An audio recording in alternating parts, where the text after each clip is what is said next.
ମୁଁ ଆଜି ପ୍ରସ୍ତୁତି କରିବାକୁ ଯାଉଛି ତୋରାଣୀ କାଞ୍ଜି। ଏଠି ମୁଁ କିଛି ଚାଉଳ 150 ଗ୍ରାମ ଚାଉଳ ଭିଜେଇଛି 4-5 ଘଣ୍ଟା ଆଗରୁ।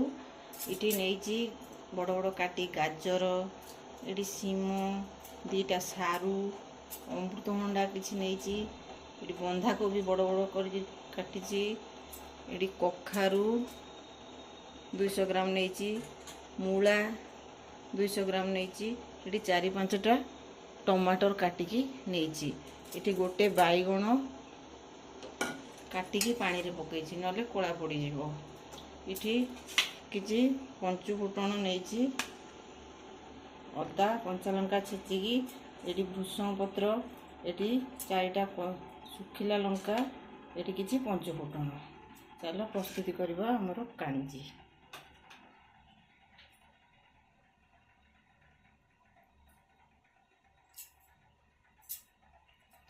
ये किसी हिंगु नहीं छुंक करने। एबे पानी गरम करने को बसई थी गैस रे। ताधे भिजई रखि चाउल पकेबा।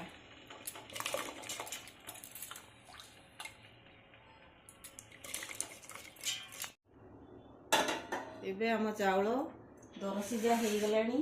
ताधे सबू टाण परिबा पकेदबा।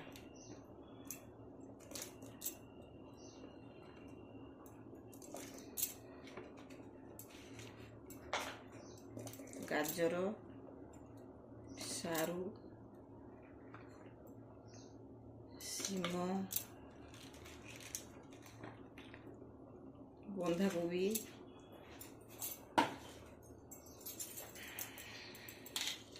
काट रखि मूला,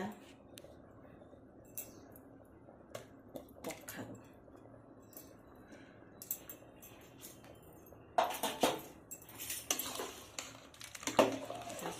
पकईकी भल के घाटी दबा। ताकू सीझा को छाड़ीदबा।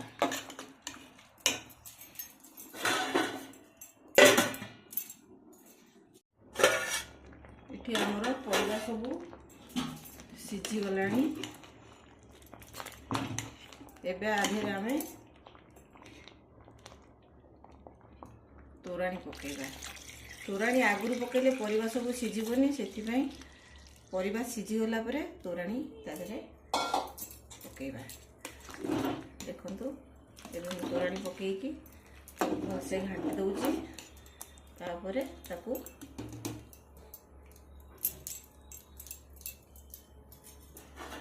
टिके गोड़े दबा, फुटिया को छाड़ दबा।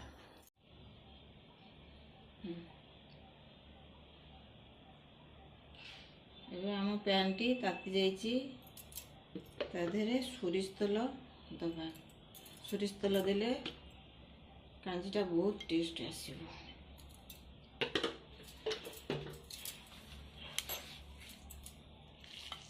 सुखिला लंका,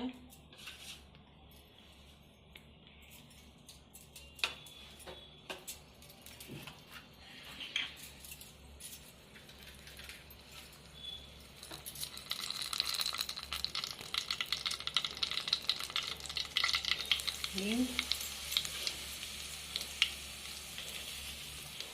पंचफुटण,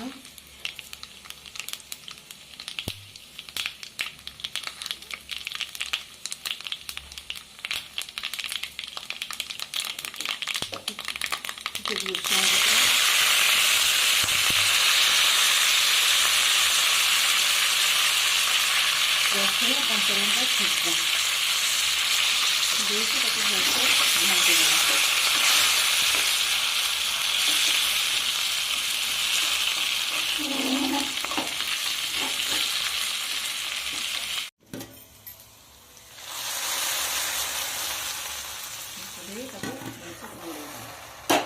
ये आमर प्रस्तुत हो गला तोराणी कांजी।